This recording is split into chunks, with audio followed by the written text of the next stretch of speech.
శుభోదయం.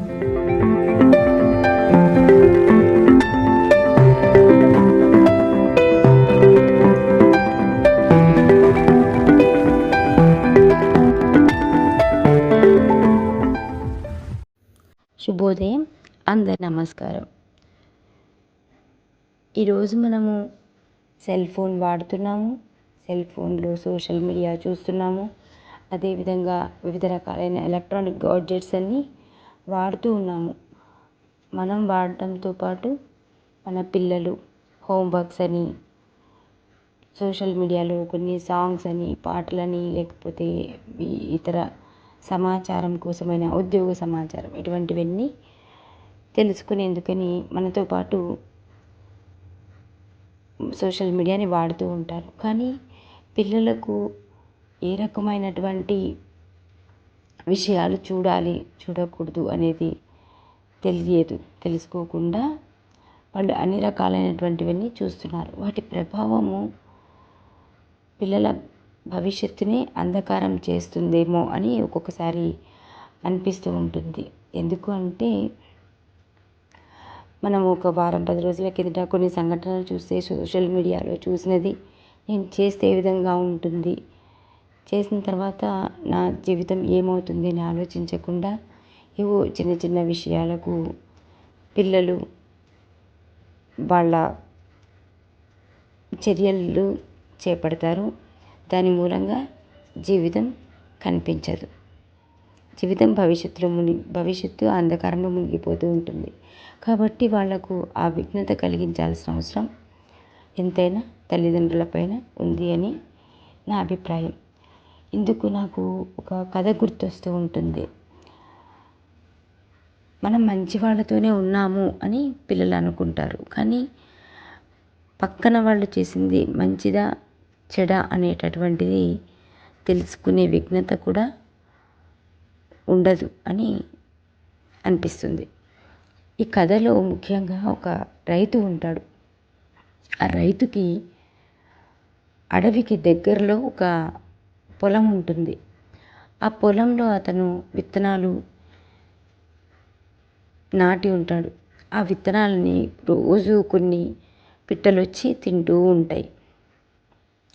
ఒకరోజు చూస్తాడు రైతు, రెండో రోజు చూస్తాడు. అదేవిధంగా పిట్టలు రావడము, చిన్న చిన్న పక్షులు ఆ విత్తనాలని తినడం. అదేవిధంగా రోజు చూసి చూసి చూసి రైతుకు విసుగు వస్తుంది. ఒకరోజు పొద్దున్నే వచ్చి మొత్తము పొలం మీదంతా ఒక వలని పరిచేసి ఉంటాడు. కానీ ఈ విషయము పక్షులకు తెలియదు కదా. వస్తాయి రోజు మాదిరి అవి వచ్చి పొలంలో విత్తనాలు తినడానికి వచ్చి ఆ వలలో చిక్కుపడిపోతాయి. ఆ చిక్కుపడిన పక్షుల్లో ఒక సారస పక్షి, అంటే ఒక కొంగ లాంటి పక్షి, అంటే ఆ పక్షి వీటిలాగా విత్తనాలు సేకరించడానికి రాదు, విత్తనాలు తినడానికి రాదనమాట.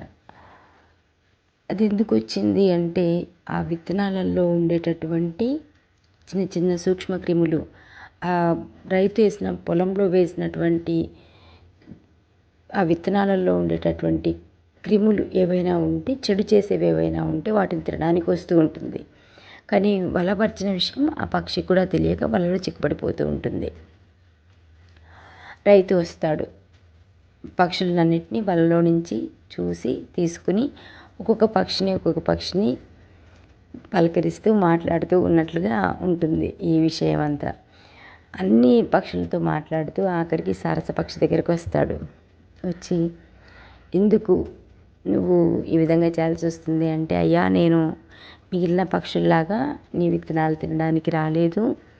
నేను నీ పక్షుల్లోని నీ పొలంలోని విత్తనాలలో ఉండేటటువంటి ఏదైతే చెడు గుణం ఉంటుందో, ఏవైతే చిన్న చిన్న పురుగులు లేకపోతే సూక్ష్మక్రిములు ఉంటాయో వాటిని తినడానికి వచ్చాను.